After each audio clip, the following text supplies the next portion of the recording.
All I want, Miss Larché, I want to be done with prison. I want my story to be a story of redemption. A journey from prison to purpose. I'm Jessica Larché, and this is Ronald Davis. He's 45 years old now, but when he was 18 back in the late 90s, he was sentenced to 80 years in prison for a string of robberies across Hampton Roads. He did not kill or injure anyone. I began reporting on efforts to get him out of prison back in 2020.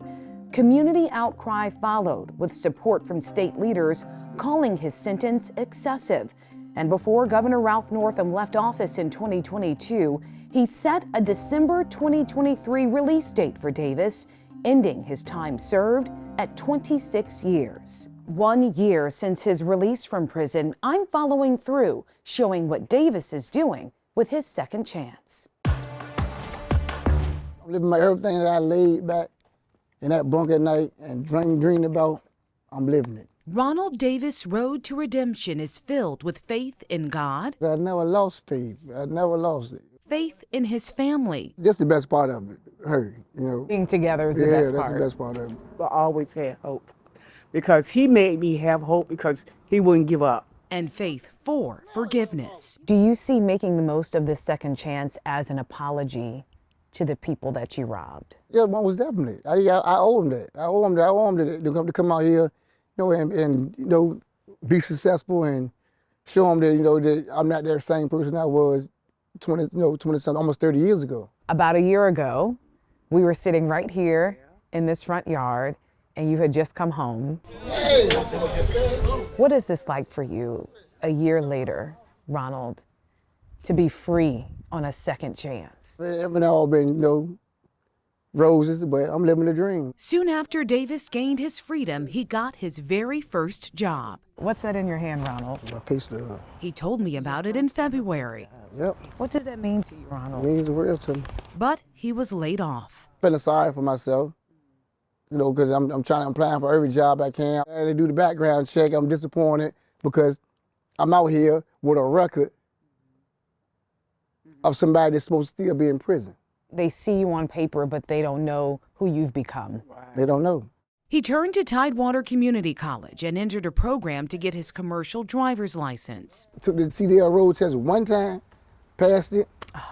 I'm getting all type of emails, phone calls from people coming, like 6, 7 companies. We want to hire you. That was just felt so good because I felt unwanted when I got out here. I felt like I couldn't get a job nowhere. Don't nobody want to hire me. Then I see all these people, you know, they breathing down my neck. They, you know, I got choices, I got options. You felt wanted. Yes, I felt accepted. He's now driving trucks for local projects, and he's taking classes at TCC to go toward a bachelor's degree. I don't have far-fetched dreams. You know, I want $50, $100 million. I just want to be happy. I just want to come home, make my mama proud, make a good living, and be happy. But he knows his happiness doesn't erase the emotional harm done to the people he robbed. I can only imagine how they felt, and I can never, you know, live that down. You know, like I said, I deserve to be punished. I deserve to be punished for my actions, but I deserve to die in prison. And Deron Brown doesn't deserve to die in prison. He should be free. Deron Brown was 18 and with Davis for many of those robberies, but Brown is still behind bars with a release date of 2064. I'm not trying to justify robbery, and it's a bad crime. But when you got rapists, murderers out here on the street, then done 20 years out on the street, why is Deron Brown not free? While Davis prays for Brown's release, he hopes the way he's treating his own second chance proves others can be redeemed too. If God got me out of prison, the situation I got in prison, it's nothing, I mean, his hands on me. Like, I got a bigger purpose than just doing time.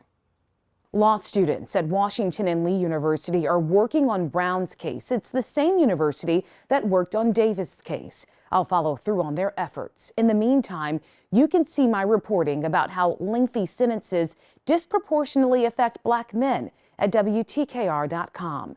Jessica Larché, News 3.